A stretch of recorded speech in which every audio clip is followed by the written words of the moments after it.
Hello everyone, कैसे हैं आप सब। आई थिंक सभी प्रिपरेशन में लगे हुए होंगे और अपनी कड़ी मेहनत कर रहे होंगे और मैं भी लगी हुई हूँ बिना ये सोचे कि एग्ज़ाम कब होगा कब नहीं होगा। तो ये सुनने में आ रहा है कि एग्ज़ाम अब टल गया है, अब वो 21 और 22 को नहीं होने वाला, स्थगित हो रहा है। बीच बीच में ये न्यूज़ आती रहती है। नहीं तो आज हम पेपर दे रहे होते, टीजीटी का पेपर दे दिया होता हमने, लेकिन फिर कैंसिल हो गया। लेकिन ठीक है, और 2 साल वेट किया है तो और थोड़े महीने वेट, लेकिन एग्ज़ाम तो होना ही है। ऐसा नहीं है कि एग्ज़ाम नहीं होगा। तो इस बार जब भी एग्ज़ाम हो वो दिन हमारा होना चाहिए, ये सोचते हुए हमें सिर्फ अपनी प्रिपरेशन पर ध्यान रखना है कि बस एक सीट शायद हमें मिल जाए। तो इसलिए अपनी प्रिपरेशन को जारी रखें, ये ना सोचें कि एग्ज़ाम होगा या नहीं होगा। हमें तो ये मान के चलना है कि अपने तय समय पर ही एग्ज़ाम हम देंगे, तभी हम एक सिलेक्शन ले पाएंगे। और यही सोचते रहेंगे कि एग्ज़ाम कब होगा कब नहीं होगा, ये नहीं सोचना है। तो मैं तो ऐसा ही करती हूँ कि ये कब होगा कब नहीं होगा ये बिना सोचे बस अपनी प्रिपरेशन को जारी रखे हुए हूँ। इसके बाद मुझे एक टॉपिक कंप्लीट करना था, एक नहीं 2 टॉपिक कंप्लीट करने थे मुझे आज, लेकिन मैं एक ही टॉपिक कंप्लीट कर पाई क्योंकि बेटी का भी कल एग्ज़ाम है तो उसको भी प्रिपरेशन करानी थी, उसका पूरा रिवीजन कराना था। और फिर उसके बाद जो भी टाइम बचा फिर मैं शाम को बैठ गई और मैंने वीडियो शूट किया पहले तो ये। फिर बीच बीच में मैं अटक रही थी एक क्वेश्चंस पर, मतलब कई क्वेश्चन ऐसे निकले जो बुक में पीछे आंसर उनके गलत दिए हुए थे। जो पीछे के ऑब्जेक्टिव होते हैं उन्हें भी सॉल्व करना बहुत ज़रूरी होता है क्योंकि कई बार वही एग्ज़ाम में आ जाते हैं, हूबहू क्वेश्चंस वही आ जाते हैं। हमारे सब्जेक्ट में फिजिक्स है तो उसमें कई बार मैंने देखा है कि वही क्वेश्चन आए हुए हैं, तो इसलिए वो क्वेश्चन सॉल्व कर रही थी लेकिन उसका आंसर उसमें गलत दिया हुआ था, मेरे अकॉर्डिंग दूसरा आ रहा था। लेकिन मैंने बिल्कुल कॉन्सेप्ट लगा करके क्वेश्चंस किया था, तो मैं अपने आंसर के साथ ही जाऊंगी क्योंकि कई बार बुक में गलत भी दिए हुए होते हैं। ऐसा नहीं है कि हमेशा बुक ही सही हो, हम भी सही हो सकते हैं। और चलिए देखते हैं कि कितनी इसके बाद के एक प्रैक्टिस सेट लेते हैं और कितना टाइम लगता है हमें कितने क्वेश्चन सॉल्व करने में। तो मेरे साथ आप भी अगर फिजिक्स के स्टूडेंट हैं तो सॉल्व कर सकते हैं क्योंकि मैं तो ऑफलाइन ही करती हूँ, मतलब बुक से ही मैंने प्रैक्टिस सेट मंगाए हुए हैं तो उनको ही मैं सॉल्व करती हूँ। चलो देखते हैं। ये फर्स्ट क्वेश्चन है, इसमें एक प्रकाश स्रोत से 2 फोटोन विपरीत दिशाओं में उत्सर्जित किए जाते हैं तो एक फोटोन का वेग दूसरे फोटोन के सापेक्ष कितना होगा। यहाँ पे एक फोटोन ये है, मान लीजिए एक फोटोन ये है, तो ये इधर विपरीत दिशाओं में दोनों अपोजिट डायरेक्शन में एक दूसरे के ये उत्सर्जित किए जा रहे हैं। तो एक का दूसरे के सापेक्ष जो सापेक्ष वेग होता है वो होता है, जैसे v1 मान लो पहले का वेग माइनस v2, तो v1 माइनस v2 यानी कि दूसरे के सापेक्ष अगर पहले का हमें वो निकालना है सापेक्ष वेग, तो इस तरीके से फार्मूला लगाएंगे तो दोनों की के वेग कितने हैं c माइनस, और क्योंकि अपोजिट डायरेक्शन में है तो c माइनस लेंगे तो कितना आ जाएगा 2c। लेकिन हम यहाँ पर 2c नहीं लेंगे, क्यों नहीं लेंगे, क्योंकि आज तक ऐसा पॉसिबल नहीं हो पाया है कि जो वेग है किसी भी वस्तु का या फोटोन का या किसी भी रेडिएशन का वो प्रकाश के वेग से ज़्यादा हो, तो यहाँ पे तो फिर वो प्रकाश के वेग से सापेक्ष वेग ज़्यादा आ जाएगा ना, तो इसलिए 2c नहीं लेंगे, ओनली c लेंगे। तो इसका डी ऑप्शन करेक्ट होगा, 2c सी नहीं लेंगे, डी ऑप्शन इसका करेक्ट होगा। फिर नेक्स्ट क्वेश्चन देख लेते हैं कि एल लंबाई तथा वाई प्रत्यास्था गुणांक के धारितीय तार के सिरे से कुछ भार लटकाने पर उसकी लंबाई में वृद्धि एल होती है। तो तार के प्रति इकाई आयतन में संचित ऊर्जा निकालनी है। तार के प्रति एक आयतन में संचित ऊर्जा की जो मान होती है ई इक्वल टू होता है वाई इंटू विकृति का स्क्वायर। विकृति कितनी होती है एल अपॉन यानी लंबाई में वृद्धि अपॉन प्रारंभिक लंबाई का स्क्वायर, तो ये ऑप्शन बी। नेक्स्ट क्वेश्चन है हमारा कि एक उत्क्रमणीय कार्नो इंजन ये 127 यानी 127 डिग्री सेंटीग्रेड तथा 27 डिग्री सेंटीग्रेड तापों के बीच कार्य करता है। तो इसकी दक्षता इफिशियंसी हमें we have to find the efficiency. ठीक है, तो इफिशियंसी के लिए अगर 2 टेम्परेचर हों तो 1 माइनस T2 अपॉन T1 ये फार्मूला लगता है। T2 टेम्परेचर वो जो कम वाला यानी ये 27 डिग्री सेंटीग्रेड, और T1 की वैल्यू कितनी है यहाँ पर ये 127 डिग्री सेंटीग्रेड। जब हम इसे केल्विन में चेंज, क्योंकि यहाँ पे दोनों टेम्परेचर केल्विन में रखे जाएंगे, तो हम 273 से प्लस कर देंगे दोनों को। ये कितना हो जाएगा, ये इसमें ऐड करेंगे तो आ जाएगा 300, और इसमें ऐड करेंगे तो ये आ जाएगा 400। यानी इफिशिएंसी ईटा बराबर 1 माइनस T2 अपॉन T1।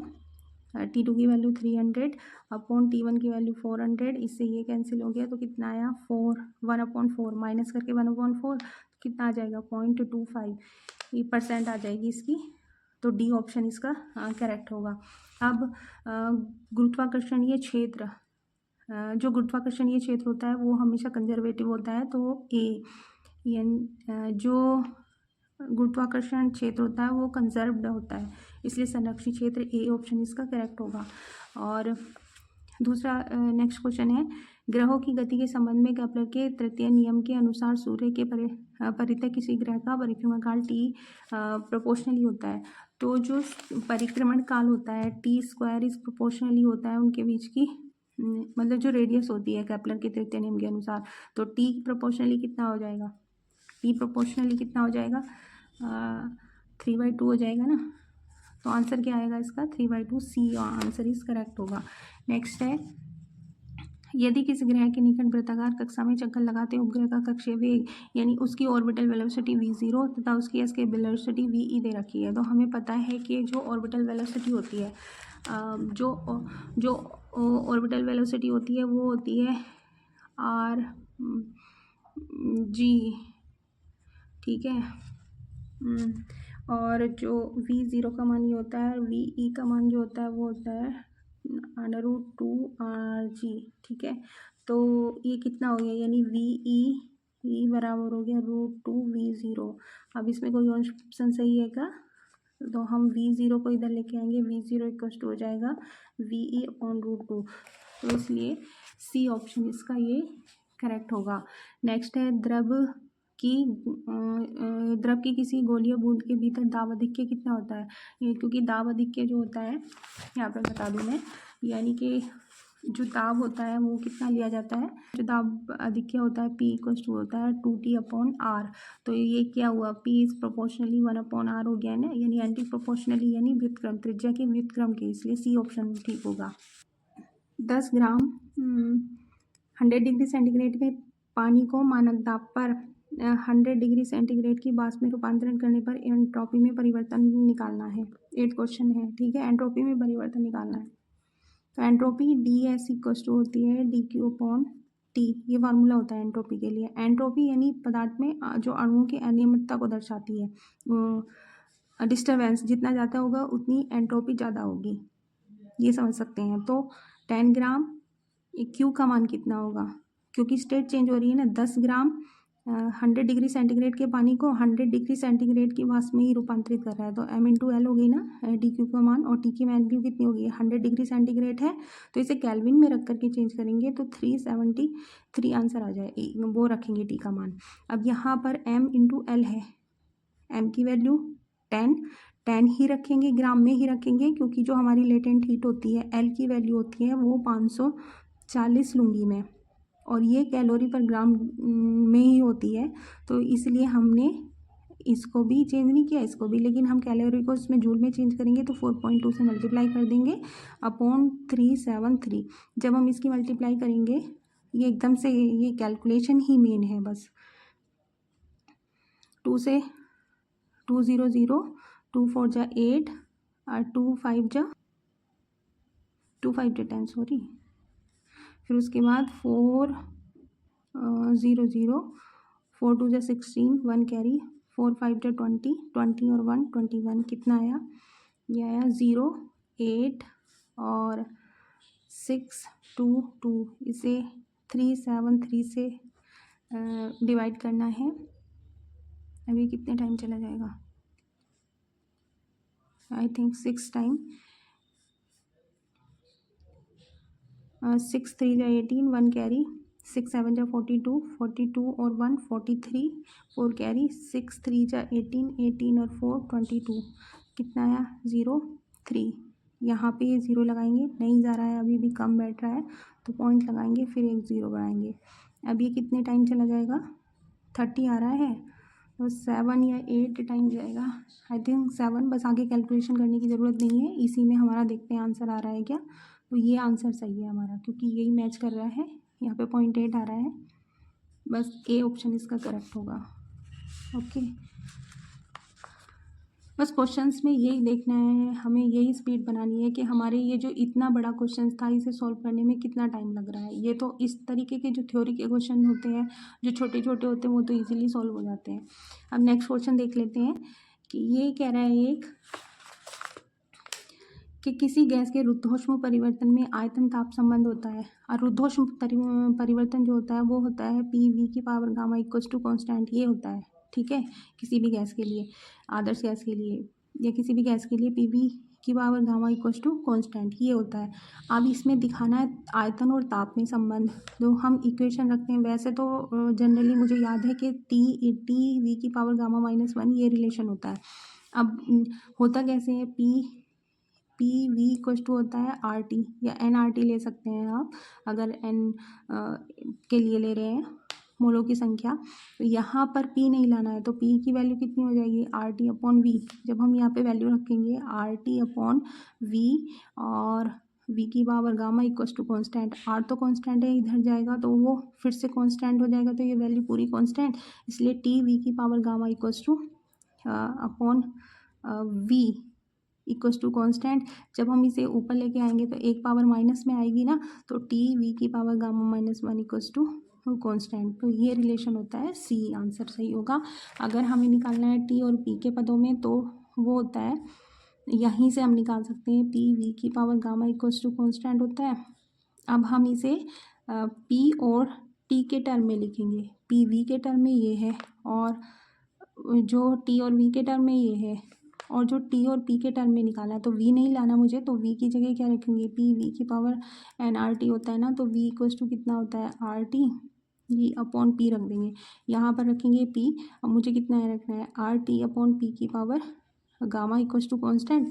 यहाँ पर आर कॉन्स्टेंट है, इधर जाएगा तो कॉन्स्टेंट हो जाएगा, फिर उसके बाद पी, ठीक है, टी की पावर गामा अपॉन पी की पावर गामा।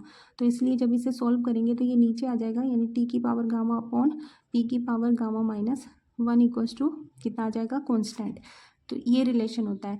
अब ये देखना, ये इस तरीके के ये जो रिलेशन होते हैं रुद्धोष्म परिवर्तन के लिए, तो ये पी और वी, ये मोनो एटॉमिक गैस और डाई एटॉमिक गैस और हमारी ट्राई एटॉमिक गैस के लिए क्या क्या रिलेशन होते हैं वो भी निकाले जाते हैं। तो इनको बहुत अच्छे से लर्न करना है। 10 क्वेश्चन देख लेते हैं। ये हमारा जो चैप्टर है वो बर्नौली की थ्योरम में से आया हुआ है। एल और 2L और 4L लंबाइयों तथा क्रमशः R 2R तथा 4R त्रिज्याओं वाली 3 केस नलियाँ श्रेणी क्रम में जुड़ी हैं। एक क्षैतिज तल में रखी इन नलियों में द्रव बह रहा है। इन केस नलियों के सिरों पर लगने वाले दावांतर का अनुपात ज्ञात करना है। हमें क्या निकालना है, दावांतर, अनुपात निकालना है दावांतर का। तो जब ये इस तरीके से केस नलियाँ एक के बाद एक जुड़ी हुई हो इस तरीके से है, तो इस कंडीशन में जो इसमें प्रति सेकंड प्रवाहित जो आयतन होता है, मान लो इसमें V1 है, इसमें V2 है और इसमें V3 है, तो वो इक्वल होता है जब ये श्रेणी क्रम में जुड़ी हुई हो, V1 equals to V2 equals to V3। अब इस तरीके के जो क्वेश्चन होते हैं उसमें क्या होता है कि V प्रति सेकंड प्रवाहित आयतन, नली से प्रति सेकंड प्रवाहित होने वाले आयतन का मान जो होता है वो है पाई पी आर की पावर 4 अपॉन 8 नीटा एल, ये फार्मूला होता है एक। ठीक है, यहाँ पर 3 नली हैं तो V1 V2 और V3 हो जाएंगे उनके मान।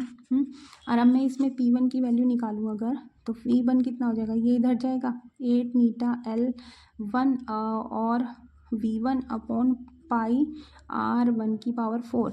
ये तो कांस्टेंट है, पाई कांस्टेंट, नीटा कांस्टेंट, 8 भी कांस्टेंट। ठीक है, V1 V2 V3 हमारा ऑलरेडी कांस्टेंट है। क्यों कांस्टेंट है, क्योंकि अगर श्रेणी क्रम में इस तरीके से नलियाँ जुड़ी हुई हो तो उनमें जो प्रवाह प्रति सेकंड जितना आयतन यहाँ से प्रवेश करेगा उतना ही तो यहाँ से निकलेगा, तो V1 equals to V2 equals to V3 हो जाता है। ये बर्नौली की थ्योरम में आता है। ठीक है, पाइजुली फार्मूला बोलते हैं इसको, उसमें से दिया गया है। ये BSc में से जब पढ़ते हैं तो उसमें मैकेनिक्स एंड वेव मोशन में चैप्टर है, उसमें से आता है। फिर उस ये निकाला इसी तरीके से, यानी P1 कितना हो गया यहाँ पर L1/R1 की पावर 4। ठीक है, ये रिलेशन आया ना, सभी में P यही रख देंगे। फिर P1 P2 और P3 रेशो, इनमें अनुपाती तो निकालना था। यहाँ पर ये क्या है, दाब अपॉन R की पावर 4। बाद L2 की वैल्यू 12L/2R की पावर 4 अपॉन 4L/4R की पावर 4, यही है ना। इस तरीके से R की पावर यहीं कैंसिल कर देंगे, ये L से L कैंसिल हो जाएगा, यानी मतलब डिवाइड और मल्टीप्लाई करके ये कैंसिल हो जाते हैं ना। जब अनुपात में हो तो इक्वल वैल्यू को कैंसिल कर देते हैं। R की पावर 4 यहाँ से कैंसिल कर दो तो R तो बचा ही नहीं इसमें। अब यहाँ पे क्या हो जाएगा, यहाँ हम अगर इसे लिखेंगे तो ये हो जाएगा 1 रेशो, ये कितना है 2/2 to the power 4 ratio 4/4 to the power 4। 4 से 1 कैंसिल हो जाएगा तो ये बचेगा 1 रेशो, मतलब मैं लिख रही हूँ ऐसे, नहीं तो मैं करती तो यहीं पे कर देती 1/2 to the power 3 ratio 1/4 to the power 3। जब हम इसे वैल्यू निकालेंगे तो 1 रेशो 1/3 पावर कितनी हो जाएगी 8 रेशो, ये कितना हो जाएगा 4 जा 16 और 16 4 जा 64। तो जब हम इसे 64 से डिवाइड और मल्टीप्लाई करेंगे तीनों को ही, ये जाएगा 64 रेशो 8 रेशो 1। तो P1 P2 P3 ये आया, तो इसका D ऑप्शन करेक्ट हो जाएगा ये। तो इस तरीके से क्वेश्चन सॉल्व करेंगे। इस तरीके से हमें सारे क्वेश्चंस को सॉल्व करना है और जल्दी स्पीडली सॉल्व करना है। मैंने तो ये 10 ही क्वेश्चन आज सॉल्व कर पाई हूँ, नहीं 10 आपके साथ शेयर किए हैं, कि ये तो ज़्यादा हैं और भी करूँगी मैं, बट ये पूरा ही मैंने करना है, ये कंप्लीट करना है। इसमें से जितने भी क्वेश्चंस मेरे से ज़्यादा हो पाएंगे उतने मैं देखूँगी, जो मैंने पढ़ रखे हैं, चैप्टर तो रिवाइज़ कर लिए हैं।